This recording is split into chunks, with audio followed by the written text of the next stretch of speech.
बात करें तो आप तो मानेंगे ही नहीं। 60 रुपए, 1 रुपए का 60 किलो चना। आपको कहे तो ये बातें आपको विश्वास में आएंगी तो हम तो उस जमाने के आदमी हैं, लेकिन आप देखते हो कि आपसे ज्यादा काम करते हैं। ये जितने आपको बांस और बल्ली दिखाई दे रहे हैं, ये बिना ऐसे देखे हुए कोई लगाया नहीं गया। आपको ये जानना चाहिए।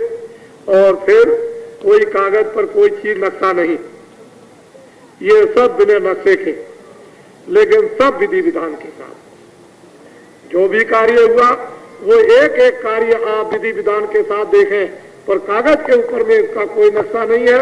और बाबा जी को ये सब सिखाया गया, गुरु महाराज ने सिखाया। छोटी से छोटी मेहनत और बड़ी से बड़ी मेहनत क्षमा करना। बाबा जी ने कढ़ाइयां मली है साधु महात्माओं की, तो ये हाथ के निशान घिस गए, सब कुछ मिला है। लंगोटियां पीछी, खाना बनाया, झाड़ू लगाई, जमीनों को लीपा, उनके कड़ाओं को मला और उनके चिमटे सहे, चिमटे मारे गए, वो भी सहन किया। तब जाकर के कई बहुत दिनों के बाद कृपा दया हुई। ऐसे नहीं मिला करता, आपको तो मुफ्त में मिला, आपको मुफ्त में मिला, आपसे कोई परीक्षा नहीं ली गई। मैदान में आए फौरन, यानी फौरन दिया जाता है, उधर से आए हमको भी मिलना चाहिए, अच्छा भाई आ जाओ, तो आपको दिया जा रहा। लेकिन अगर आपको कहीं ये काम हो तो बहुत मुश्किल हो जाए, कोई परीक्षा नहीं। ये तो ऐसी खुशी से जहाँ हम करते हैं वहाँ आप भी करते हो, ये कोई बड़ी बात नहीं है। ये तो मतलब ये परीक्षा का काम नहीं है, तो आप घर में रोज ही ये काम करते हो। लेकिन ये कि परीक्षा पहले महात्माओं ने ली थी, अब कलयुग में लोग परीक्षा नहीं दे सकते। कलयुग में तो भगवान की कृपा की बख्शीश होनी चाहिए। जीवित योग नहीं है कि वो परीक्षा देंगे।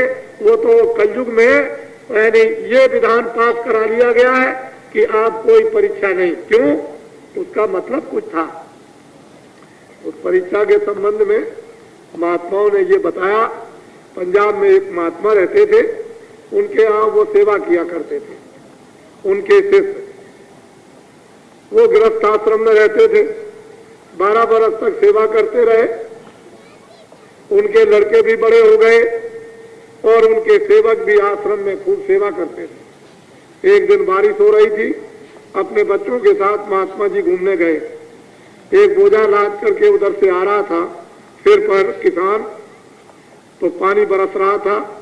महात्मा जी ने कहा अपने बच्चों से कि देखो बेटा, ये बहुत बोझे से बहुत ज्यादा बोझा है और पानी बरस रहा है, ये थक गया।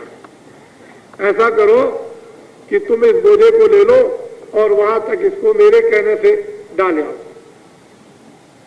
तो लड़के बोले, कहने लगे, अरे पिताजी, आपके आश्रम में तो बहुत से शिष्य हैं, हमारे तो कपड़े खराब हो जाएंगे और हमको लोग क्या कहेंगे कि ये बोझा लाद के जा रहे।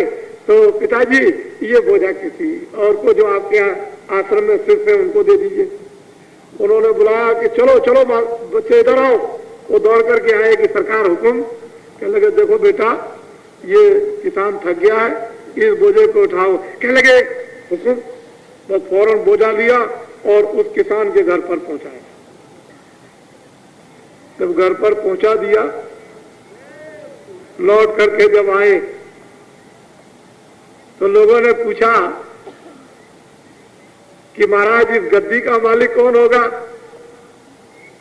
कहने लगे, ये। तो लड़के कहने लगे कि अरे पिताजी, मैं तो आपका बच्चा हूं। कहने लगे, नहीं, जो मेरी आज्ञा का पालन करता है वही मेरा बच्चा। इसलिए रामायण में कहा है कि एक पिता के विपुल कुमारा, वह पृथक कुलशील आचारा, को पंडित को तापस ज्ञाता, को धनवंत पूर्व विख्याता, सब पर पिता प्रीत सम होई। पिता का प्रेम सबके साथ समान, लेकिन जो पितमान वचन मन करना तो प्राण समाना। जो मनसा वाचा कर्मणा से पिता की आज्ञा का पालन करता है वही उनका बच्चा होता है। तो परमार्थ की दौलत ये, और ये जो मकान वगैरह मेरे नाम से वो तुम ले लो, वो तुम्हारा है। लेकिन परमार्थ की दौलत ये, परमार्थ की दौलत संपत्ति ये, और ये मकान ईंट मिट्टी के बने हुए उसको तुमने, वो तुम्हारा है। तो बच्चे, महात्मा पहले परीक्षा लेते थे, आप कोई परीक्षा नहीं लेते किसी तरह की। देख लिया कलयुग में परीक्षा में कोई टिकेंगे नहीं, तो ऐसे ही बांटते रहते। चलो ठीक है, अच्छा, इतने में ही आपका किनारा है, इतने में ही आपका बेड़ा पार है। जय गुरुदेव।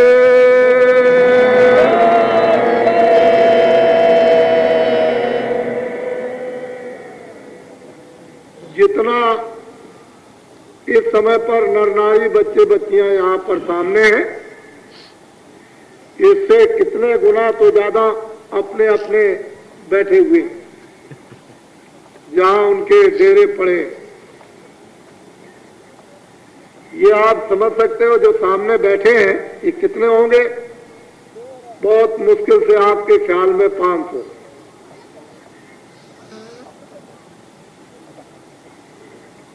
आपका ख्याल होगा 500, हम तो कहते हैं शायद कोई होगा ही नहीं, कुछ नहीं, मैदान खाली पड़ा।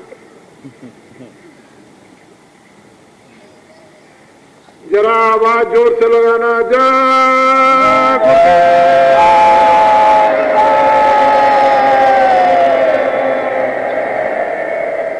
अच्छा, थोड़ा सा आप सामने वाले को जरा चुप हो जाना, सामने वाले चुप रहेंगे, और उधर जो टेंटों में है आप लोग चुप रहो। सामने के जो उधर टेंटों में वो लोग बोलेंगे, टेंटों वाले बोलेंगे जय गुरुदेव। देखिए, कान लगाइए आप कितनी दूर तक, उधर देखिए आप कितनी जोर की आवाज। मैं तो समझता हूं कि आपकी आवाज अगर बोली जाए तो दबा देंगे। लोग ये कहते हैं वहां तो कोई है ही नहीं, यहां कोई नहीं, वहां कोई आदमी नहीं, कुछ नहीं, वहां तो बिल्कुल कुछ है ही नहीं है, वो तो ऐसा कहते हैं। लेकिन आपको मालूम है,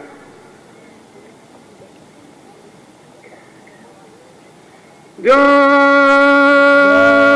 गुरुदेव।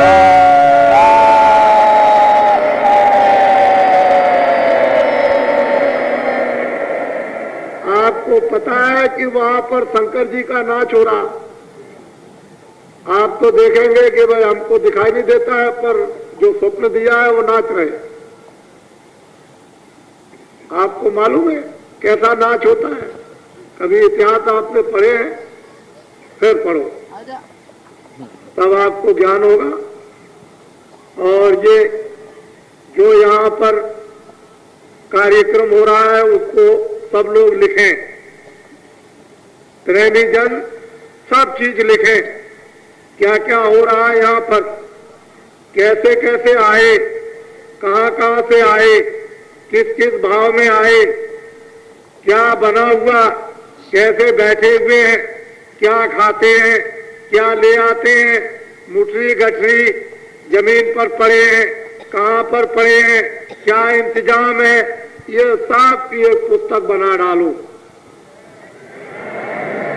सब लोग अपनी भाषा में, गुजराती, महाराष्ट्री, मध्य प्रदेश, राजस्थान, हरियाणा, उत्तर प्रदेश, बिहार, बंगाल, आसाम, उड़ीसा, ये सब प्रांतों के यहाँ पर नर नारी आ चुके हैं और बड़ी संख्या में अभी आ रहे हैं, बड़ी संख्या में अभी आ रहे हैं, जिसका आपको अनुमान नहीं है। ये तो अनुमान हमको है, आपको अनुमान ये नहीं है। हमको अनुमान है कि बड़ी संख्या में लोग चले आ रहे हैं, आपको तो देखने को मिलेगा ही। इसलिए इधर भी दर्शन करो, उधर भी दर्शन करो, बीच में भी दर्शन करो, हमको भी अपना दर्शन दो और हमको भी देखो और हम आपको भी देखें और हम और आप उसको देखो।